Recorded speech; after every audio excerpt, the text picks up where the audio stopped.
Hey guys, welcome to the Short Term Show special episode series, 10 episode deep dive on the Galveston and Crystal Beach, Texas markets. Couple notes before we dive in.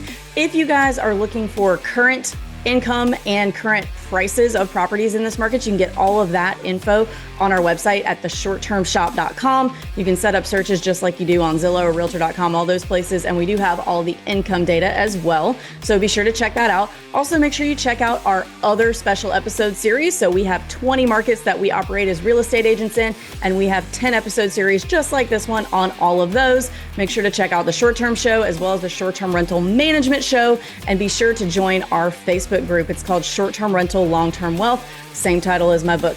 Now let's go ahead and dive in.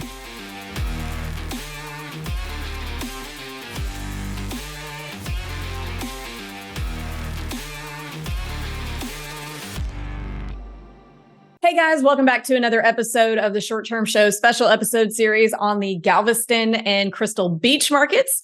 You guys are pretty familiar with Kelsey by now, but if not, Kelsey, go ahead and introduce yourself. Yes, my name is Kelsey Ardwin. I'm a short-term shop realtor in the Galveston Crystal Beach market. I've been helping people buy homes here, vacation properties, to use as short-term rentals for the last 2 years now. And we now own 2 in this market and another one in the Smokies. Awesome. And do you want to give a little intro / lead in to our other guest, Curtis? Yes, my other half, better half of the property management that we run is Curtis. I find the properties and he manages them. And y'all are married. Right. Yes. Just for a few years. How many years is it? 12. 12. Oof. Yeah, that's long. We're coming up on 10. We've made it this far, so I think I'll stick with him. Yeah. All right. So let's talk about what we're talking about today is common stuff, common occurrences that you're going to have to deal with when you're managing a short-term rental in this market.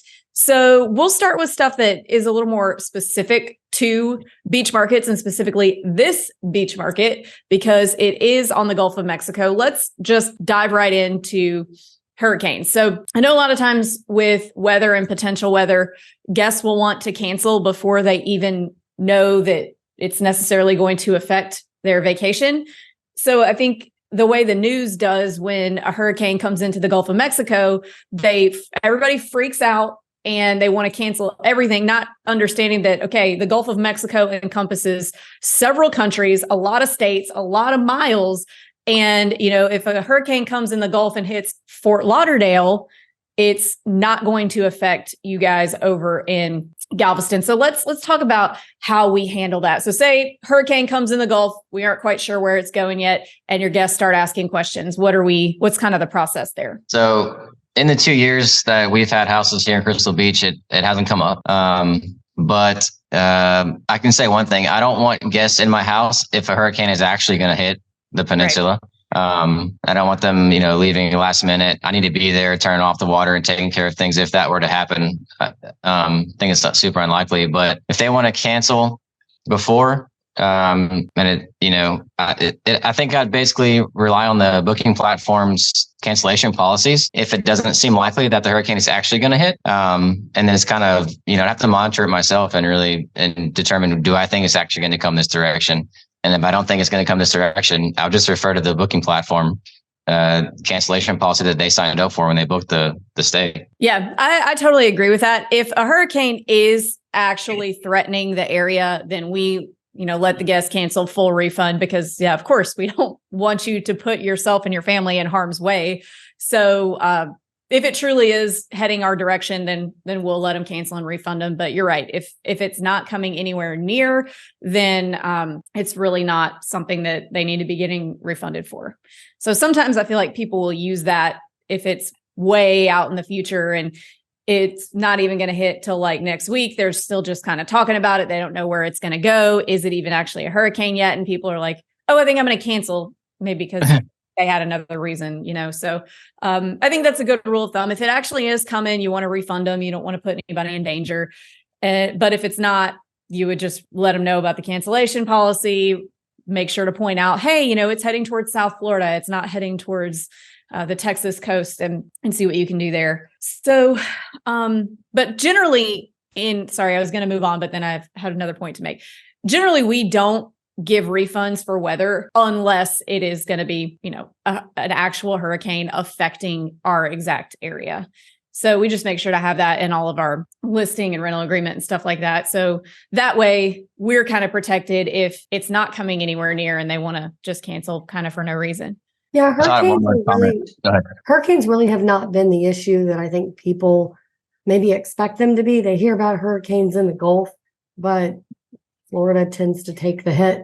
Like this summer, I think there were 3 that hit Florida, and the closest they made it, insurance companies didn't even stop binding policies during all 3 of those. It never made it close enough that it even hit what they call like a bind box, where if it enters that area, they stop writing policies. So this whole entire last summer, there was never even a hurricane that threatened the writing of policies. That's not to say there won't be. There have been hurricanes, but the last really serious one was in 2008. Well, I think that's a really good point too, because you made a comment that 3 of them hit Florida this year. And even Florida is such a big state that up here in the Panhandle, we did not have any hurricane associated rain this year. So I think the news really does scare people. The media scares people about hurricanes and hurricane season because, it gives them content. And that's, what the news is at the end of the day, it's content. And if they run out of stuff to talk about, that's what it is. So a lot of times it's not even going to be a big deal necessarily. It might be the equivalent of a bad thunderstorm. Some hurricanes obviously are horrible. I'm not trying to downplay the horror of a real, a Cat 4 or Cat 5. But a lot of times there's just so much hype around it. And it's just a very small area that's affected. Like a hurricane can hit one side of Florida and we don't feel anything or see anything on the other side. So I think that's a really good point, that just because there's a hurricane in the Gulf does not mean it's coming anywhere near your property, wherever that may be, whether it's Alabama, Texas. The Gulf is like a really large area. I mean, like coming into the Gulf doesn't mean it's, going to hit one specific spot. So, right. And I feel like to your point, it is kind of a level of national weather programming, but that everyone hears about and you don't necessarily see then, the reality of it. Like, did it play out that way? Or was it the whole state of Florida? Because you see this big circle coming toward an area. Did they get 60 plus mile per hour winds or did it just hit one place? So there's really kind of no context there. So I know that it can be scary watching the news for people who do that. Yeah, well, let's take it back a few notches and let's just talk about rain. So have you guys ever had guests come in and it happens to be a rainy week and they want to complain to you and want a discount because it rained or because the weather wasn't great? No, actually, no. Oh, you haven't? No. We get that every now and then. I'm not sure how I would reply to that. I mean, obviously we can't control the weather. Yeah. We don't give discounts for weather. We don't give refunds for weather. Right. No, definitely not. So I would say there's 2 points on that one. One is that, what they say about Texas is if you don't like the weather, wait 15 minutes. So it'll rain, but it'll clear up. And most of your guests are going to be Texans. And it's probably not going to be, if it starts off being rainy, it's probably by the afternoon, it's not going to look rainy. The sun will come out. So I think they're accustomed to that. And the other part I would say is that it's really important to have things for people to do if it is rainy. Like, did you stock your place with board games? Are there books? Are there, some kind of games for them to do? And also underneath the house. So your first floor, like livable floor, is up a level, and underneath your house is an entirely shaded and protected from the rain area that you can hang out in. So there should still be things to do, even if it's raining. Yeah. Like, don't set yourself up to have really bored guests who are unhappy by not setting anything up for them, not giving them options. Same goes for internet. If the internet were to go out, which does happen, like on occasion, I've heard other owners say that they have guests who complain. Maybe we've gotten lucky, but in 2 years, I think, Curtis, how many people have complained about the internet being out? 1 or 2? I'd say less than 5. Yeah, maybe. Yeah, less than a handful. But honestly, like, that's not even a thing for me at all. I don't even work. That's not an issue for me. It's like, okay, the internet goes out. I tell them, I've already told them there's only one internet provider. So what do you want me to do? Like, it's fine. There's lots of stuff to do essentially. I mean, I don't say it like that. I'm super friendly with my guests and normally build a really good rapport with them. And I think that's a huge thing. But generally, if you tell them like, oh, sorry, it'll probably be back on in a couple hours, but there's nothing we can do about it. They're generally like, oh, yeah, that makes sense. Try to see it from the owner's shoes that there's nothing we can do about the internet going out. Yeah, we don't make the internet or whatever. Right. The other part I would say is that the local internet service should be improving. There's a project that just went underway about a month ago. They started laying fiber optic lines in the middle of the peninsula, and within 2 years' time, there should be fiber internet on the entire peninsula. So that should really improve things. Nice. Okay, that's good to know. So internet is not great sometimes. And that happens here too in 30A, where yes, it's a really high traffic tourist area, but the internet is built for who lives here, which is less than 10,000 people. So, and there's a lot of people here and the internet's being used by everybody. It does not work right. So totally get that. So you just like to mitigate that by having games and things for them to do in case the internet goes out. And how often does that happen? Like how many times a year? I don't follow it, to be honest. It's not one of those things I want on my radar and, think is not enough to worry about. I can tell you that. And it's not usually for a prolonged period of time. Yeah. When it goes out, it's like temporary. It's like it's out for an hour, half a day, and then it's back on. And I just don't think there's anything to be concerned about. And the internet, I don't provide games because the internet might go out. I provide games because I want them to have a good experience. And then if the internet is out, you've got lots of options.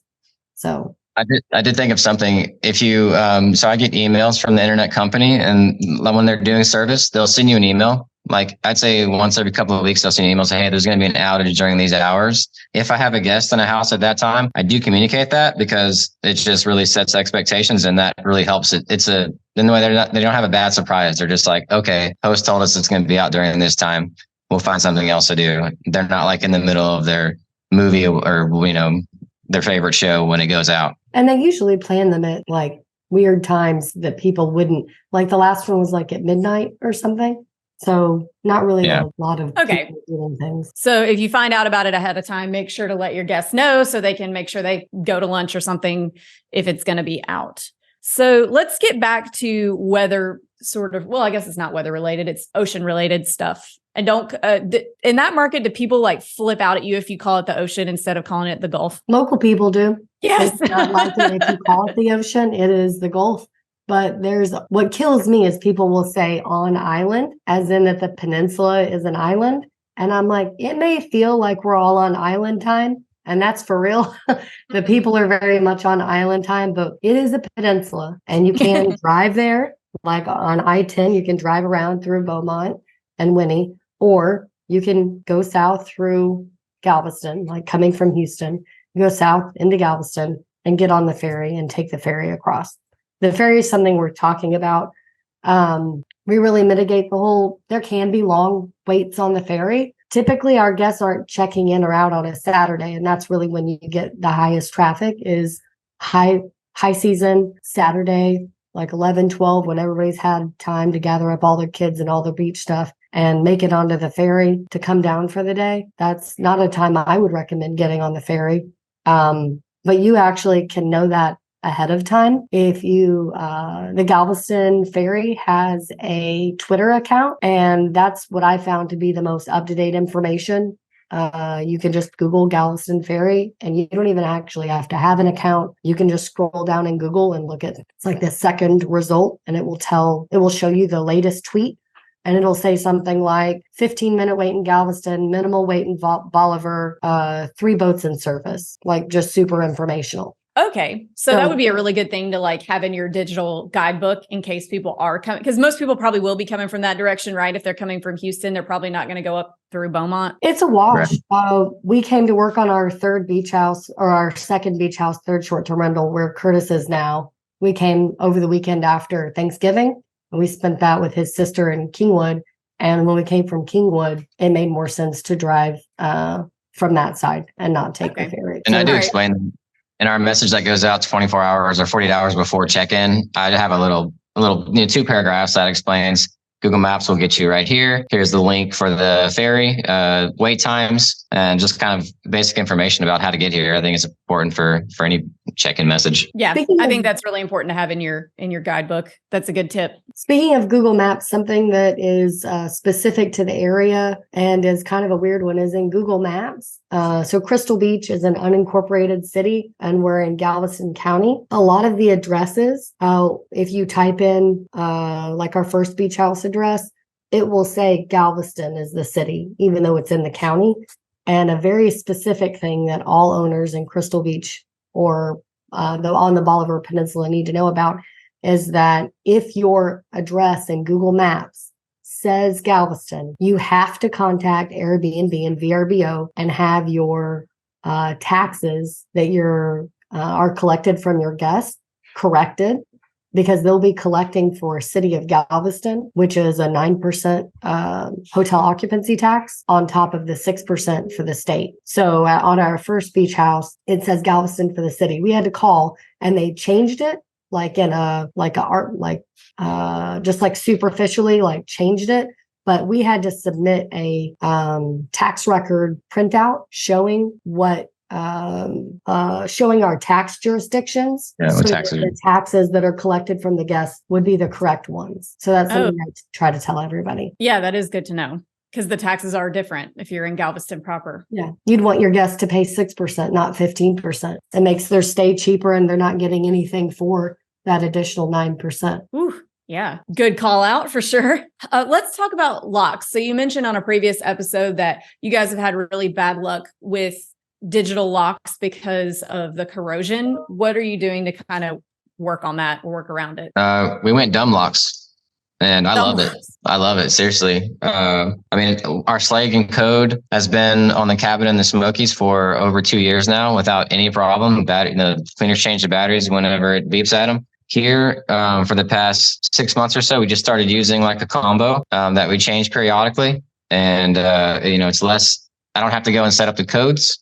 It's not rusting at all. It's super easy, straightforward to use. No one's ever since we went to the dumb locks here, I haven't talked to a single guest or cleaner about a key or a lock. And no one has had a problem getting in, and security hasn't been an issue. So we just use a combo, which you can change. It's easy enough that we could have a cleaner change it for us. So if we just wanted to have it on a schedule, we can set up a calendar reminder and have it changed every month or 3 months or something like that, and have the cleaner do it. And it's really not the corrosion itself that's causing the locks to mess up. It's the electronics inside. So it's hot on the outside because it's hot here, super hot, and it's super cold inside because people want it to be cold in the AC. And the difference in temperature on the metal doorknobs is causing condensation to build up inside the lock. And as best I understand, fry the electronics. Yeah, that's right. Our locks have failed. You'll see very little corrosion, but the electronics are just wet. Like literally there's water dripping off of them when you open it up. That's so crazy. Yeah. Yeah. Okay. So let's talk about your dumb lock setup. How do we have this set up so people aren't doing things like running off with your keys accidentally, losing keys, extra key sets, places? How are you guys doing that? So I have extra keys everywhere. Essentially, I have 3 outside combo locks. One is just a guest. Actually, I have one sitting right here. I have one just for the guests. Then I have one for the cleaners, which has an extra house key and the owner's closet key. And then I have an additional one hidden somewhere else with an additional entry key. So there's 3 entry keys to be had on the outside of the house. And so definitely no one's ever not been able to get in. And to keep the guests from losing the keys, we put a little clip on it. So I don't know, it's just more convenient for them to be able to clip on. I actually just bought these. These are cool. To clip on their bag or something. Okay. Just to not lose the key. And then also in the messages, communication. I tell them what the key situation is, what their key code is, and I tell them, don't lose the key so you don't have to call a locksmith to get you in. Now, I would never have them call a locksmith to get them in because we have keys everywhere. But setting that expectation that they may have to pay if they lose the key, no one's ever lost the key. That's a great tip. If you tell them, you're going to have to call a locksmith, don't lose it, then they'll pay more attention than because a lot of people, I think, treat it like it's a hotel, which it is in a lot of ways. And so they don't think about this might be the only key. They think, oh, they just got them everywhere, which you don't necessarily want them to know that. So that's a good way to kind of make it pay attention. For sure. So I wanted to make 2 notes. The lock that he held up, it doesn't have a shackle. You actually open the front of it and you screw it onto one of the pilings. So like the big wooden pilings that the house is built on, you screw it to one of those typically. And usually you would want to do that on the back side of the piling or on the north facing side of the piling. So you're not getting, with some of the salt air hitting it. So you can protect it from some of that just by the location of where you put it. And then we try to put our backup lock. So that's the main one that they're accessing. Then we have a cleaner one that's less obvious, but still easy for the cleaners to get to. And then the one that says our emergency lock is on the back side of the house where they wouldn't be possibly entering the wrong code. And I think we even also have a backup key in our owner's closet. So if it got lost, there's a way for our cleaner to get inside with their key and then replace the lost key and keep our system in place. I have one more important comment, actually. So getting a key lost is a really crappy situation if you can't rekey your locks easily. I also have this right here because I'm here setting up a house. So these, they're not paying me, by the way. The quick set, they have a smart key feature. You can literally change the key on this yourself in like 5 seconds. So you just put in your key, you put in a tool, you twist it, and it rekeys it. So if you do happen to somehow lose all of the keys that you've made, you can go back and change all the locks. Or if you have this hasn't happened, but if you thought you had a shady guest or something, you can just go in and change all the keys like in 10 minutes without having to call a locksmith, removing them from the doors and all that kind of stuff. I love those locks. Okay. Well, good to know. Anything else we need to know about? Obviously, guys have multiple backups for, even if you do have a digital lock with a code, make sure that you have a hard copy key somewhere on the property in case something happens to the lock. They can run out of batteries. They can, especially in beach markets, they can malfunction because of the corrosion and the moisture in the air. So make sure, in addition to that, you always have, I say, 2 hard copy keys elsewhere on the property in a lockbox. And especially, if you're using a dumb lock as well. So all good tips. Thanks, guys. So Kelsey, you mentioned in a previous episode that everybody likes to golf cart everywhere here. So what do you do about that? I'm not a fan of owning golf carts or side-by-sides or bicycles or anything that a guest is going to use. I try to have them direct them to where they can rent something like that. But what do you do? What are the options here for owners? So I thought it was a great idea initially that that you could really bridge the gap if you're buying a property further from the beach. And I could probably get over the liability of it with a good waiver. But if your guest runs out of gas, runs out of battery on the beach, or they're just it's 28 miles of coastline that you could drivable beach. So they're not just taking it to, the entrance to the neighborhood and down 100 feet to find, a nice open spot. It's part of the experience is having a golf cart and cruising the beach. So they could have this golf cart 14 miles down the beach and they've run out of gas or battery and they didn't bring a truck. They don't have a trailer. They don't have any way to get it back. So my personal opinion is that if you don't have a solution for what happens when they run out of gas, run out of battery, it's probably a bigger deal if it's battery powered, because how are you going to charge it? You could go get gas. Then if you don't have a solution for that, then you probably don't need to own one. Here's my thing. It's the liability, because if you own it and they wreck it, I have a cousin who had a really bad golf cart wreck and was in the hospital for several days with a terrible head injury. And he's got stitches across his forehead now, or a scar across his forehead now. You can really hurt yourself on a golf cart. People don't realize, they think because it's not a car and it seems to be lighter and it goes slower, that it's not dangerous. It still can be. So, yes. Or if you get hit in a golf cart. So my thing more so than running out of gas or battery somewhere, which is also valid, is that you could be on the hook if you're the owner of that and they have some kind of an accident. And also just for maintenance, if like you said, if it breaks down or if they can't figure something out, they're calling you. So I prefer to point them to the place they can rent it. So then all of that liability is shifted to the rental place, and all the questions on maintenance and stuff is on stickers all over the golf cart. At least they are here, telling them who to call if they have a problem. So that way you can offer that, but shift that liability off of yourself. Yeah, that's a very good point. And that's actually what we do currently. We point people toward local golf cart rental places, and it's pretty affordable. It's like $250 for a weekend or $450 for the week. And they literally will trailer the golf cart, drop it off at the beach house before check-in time, like right before check-in time. And then they pick it up. So it's super easy for the guests. I think the reason why I explain it the way that I do is a lot of people think they could get over the liability, or that's like an outside chance that something like that happens. But I think for owners, like the reality of somebody might run out of gas, or battery is totally realistic. And what would they then do? So I tell people that to discourage them from doing it, or at least think twice about what systems they would need to have in place in order to even deal with the logistics of it. Because I don't want them to spend, $10,000 and then be like, oh crap, I created a problem for myself. So just first on defense, do you have a solution for that? Second is, can I handle the liability? Maybe you can, maybe you can't. It'd also be super hard to maintain a golf cart. Like a golf cart at the beach, if I had a golf cart as my personal golf cart, when I get back from the beach, I would rinse it off every time. I mean, just with the hose for, 2 minutes, rinse off the sand, get the salty sand off of it.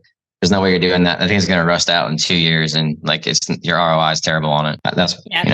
I agree. And I think same thing with bicycles. Like a lot of people want to have beach cruisers and things like that.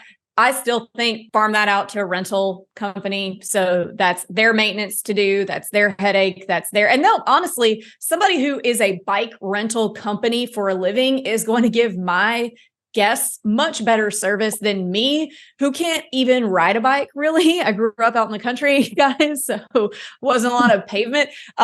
So a bike company, I'd rather send my guests to somebody who's going to give them the best service rather than try to keep it in-house where I don't know what I'm doing and I'm not going to give them good service because I don't know what I'm doing. Like, I don't know how to I think I could probably figure out how to put air in a bike tire. I could not change a bike tire, period, or work on anything or tell them what to do. So I think all of those things, you farm out to a rental company, in my opinion. So we tried the bike thing. Actually, a neighbor gave us 2 free bikes. Nice. They were in good condition. They had pretty much never been used. We put them at our rental in the garage, took a picture of them, put them on Airbnb and everything. And, a month later, one of the bikes, the chain was literally rusted hard. Like you couldn't turn, it was like it had no slacking anymore.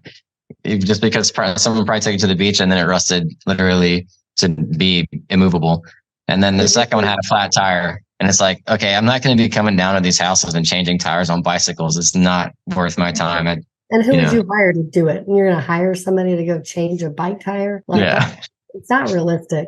It's 2 small potatoes to deal with when you're trying to manage an entire vacation home or multiple vacation homes. Plus, in Crystal Beach, you have Highway 87. You would hope to God they're not riding it on Highway 87.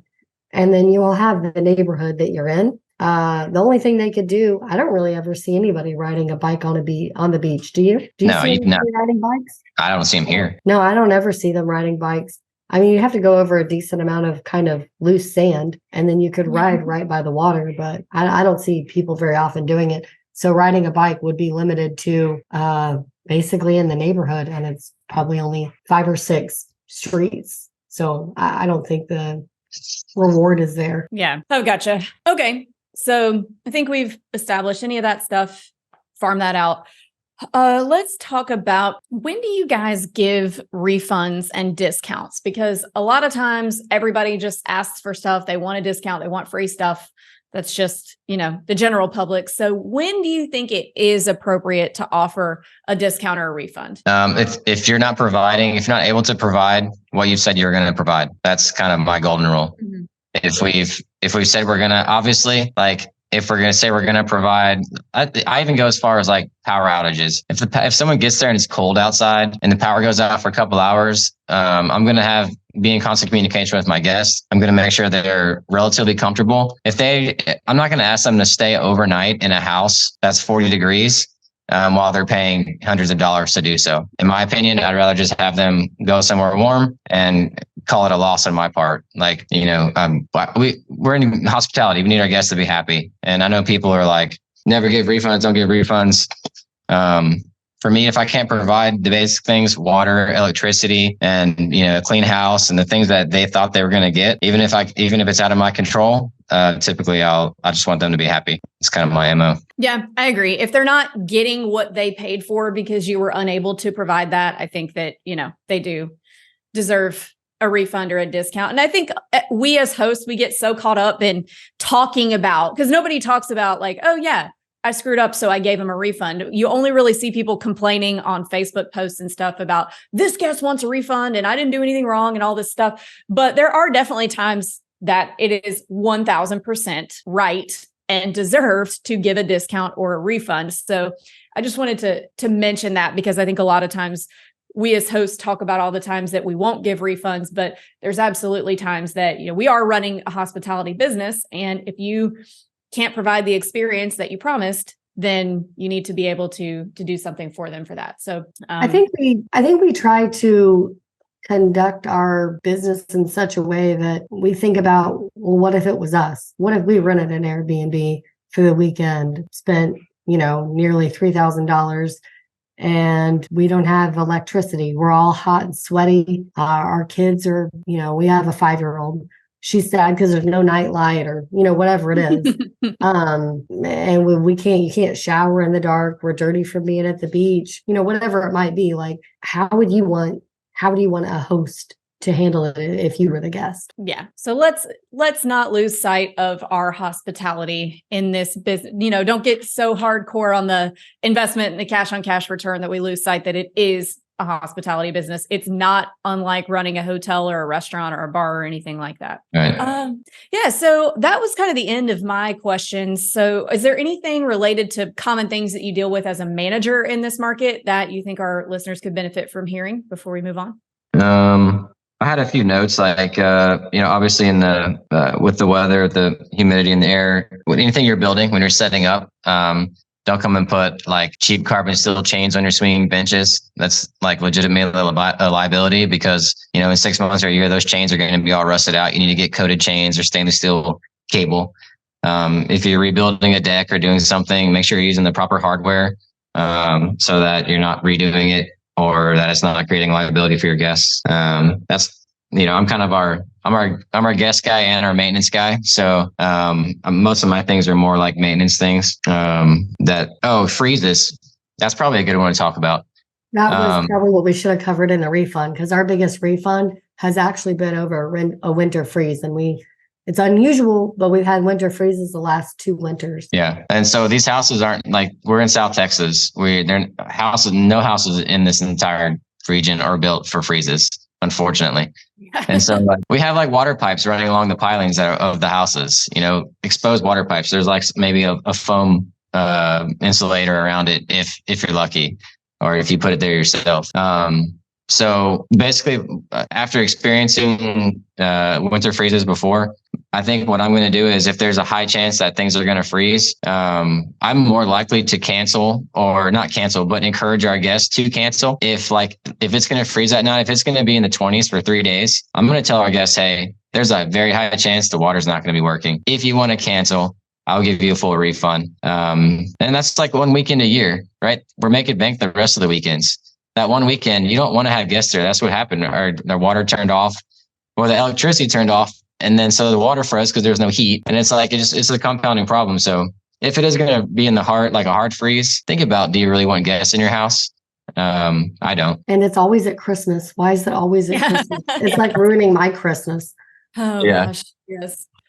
Oh, that's definitely a good call out. A lot of people don't think about at the beach that can happen. It can get that cold. People assume that it won't. It's not often, but it can. Anything else? Anything else as before we close? I would also say that the houses are elevated, so it also has that wind chill effect of the wind. So it actually feels colder, or maybe is colder in areas where the wind is blowing through, like underneath the house where those pipes also are. Another thing that happens at the beach is we have a couple of weekends that are kind of party weekends. Jeep weekend is probably the biggest one. But I would say that definitely get Price Labs if you're buying in this area. Curtis, speak to this, but I believe that Price Labs has done a good job in the past of anticipating when those weekends are and pricing it accordingly, even if you aren't super on top of the calendar. No doubt. Yeah. Price Labs does a great job. I'll be like, oh no, there's a big weekend. I haven't adjusted my pricing. I'll go in and it's already jacked up. I'm like, okay, it's, like trust but verify on the Price Labs. Yeah. I love Price Labs. It works for me great. Jeep weekend, and then there's the Lone Star Rally, which is a little bit smaller, but still, like I was here setting this place up a couple of weeks ago, and Lone Star Rally was here, and there's a decent amount of rentals, a decent amount of people on the peninsula for being, in the winter, being cold outside. And the rallies in Galveston. Yeah, that's true. All right. Next year, I need to be on a motorcycle at the rally. There's a big one in Panama City every year called Thunder Beach. They have it twice a year. And I love going to motorcycle rallies, to be honest, but it can bring it is a lot of partying, so, but it's fun. It was pretty tame. Jeep weekend isn't, I felt Lone Star Rally, like we were out there, we were working on our house and there were other people there having fun. And it didn't look like, nobody was being wild. They were just having a good time, which is what we all want. Yeah, right. Maybe they're staying in your short-term rental.